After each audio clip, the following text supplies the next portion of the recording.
ಸಂಸ್ಕೃತ ಸ್ವರಸಂಧಿಯಲ್ಲಿ ಎರಡನೇದು ಯಾವ್ದಾರ ಗುಣಸಂಧಿದ ನಿಯಮ ಏನ್ ಹೇಳ್ತಂದ್ರ ನೋಡ್ರಿ ಒಂದಿಷ್ಟು ಚಿರುಪಡಿಸಿದಾಗಿ ಪೂರ್ವ ಪದ ಉತ್ತರ ಪದ ಮತ್ತು ಸಂಧಿ ಪದ. ಇಲ್ಲಿ ಇದೊಂದು ಕ್ಲಿಯರ್ ನೋಡ್ಬೋದು. ಪೂರ್ವ ಪದದಲ್ಲಿ ಅಕಾರ ಇದ್ರ ಉತ್ತರ ಪದದಲ್ಲಿ ಈಕಾರ ಬಂದ್ರ ಏನಾಗ್ತತಿ ಬರ್ತತಿ. ಆಮೇಲೆ ಪೂರ್ವ ಪದದಲ್ಲಿ ಅಕಾರ ಬಂದು ಉತ್ತರ ಪದದಲ್ಲಿ ಊಕಾರ ಬಂದರೆ ಸಂಧಿ ಪದದಲ್ಲಿ ಓಕಾರ ಆದೇಶವಾಗಿ ಬರ್ತದ. ಪೂರ್ವ ಪದದಲ್ಲಿ ಅಕಾರವಿದ್ದು ಉತ್ತರ ಪದದಲ್ಲಿ ಋಕಾರ ಬಂದಿತ್ತಂದ್ರ ಸಂಧಿ ಪದದಲ್ಲಿ ಅರ್ಕಾರ ಆದೇಶವಾಗಿ ಬರುತ್ತದೆ. ಹಾಗಾಗಿ ನೀವು ವ್ಯಾಖ್ಯಾನವನ್ನು ಹೆಂಗ ನಾವು ಬಳಸಬೇಕು ಹೆಂಗ ನೋಡಿ.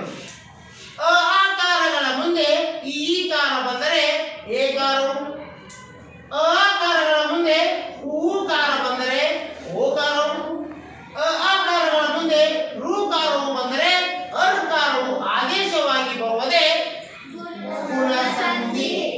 ಹೌದಾ? ಗೊತ್ತಾಯ್ತಂಗಾರ? ಹೇಳ್ಬೋದಂಗಾರ?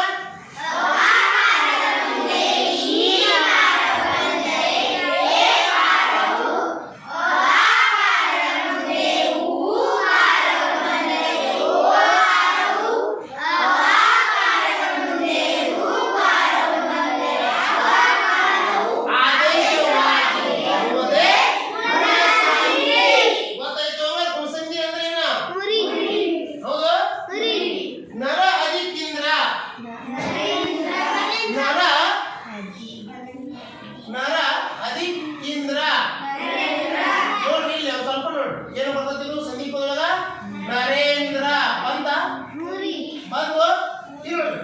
ಪೂರ್ವ ಪದದಲ್ಲಿ ಅಕಾರ ಐತಿ, ಉತ್ತರ ಪದದಲ್ಲಿ ಈಕಾರ ಐತಿ. ಹೌದಾ?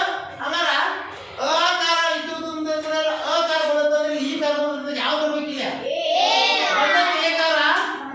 ಗೊತ್ತಾಯ್ತು? ಅಕಾರಗಳ ಮುಂದೆ ಈಕಾರ ಬಂದರೆ ಏಕಾರ. ನರ ಅಧಿಕ್ ಇಂದ್ರ ನರೇಂದ್ರ. ಅದೇ ರೀತಿ ಇನ್ನೊಂದು ಉದಾಹರಣೆ ಸೂರ್ಯ ಅಧಿಕ್ ಉದಯ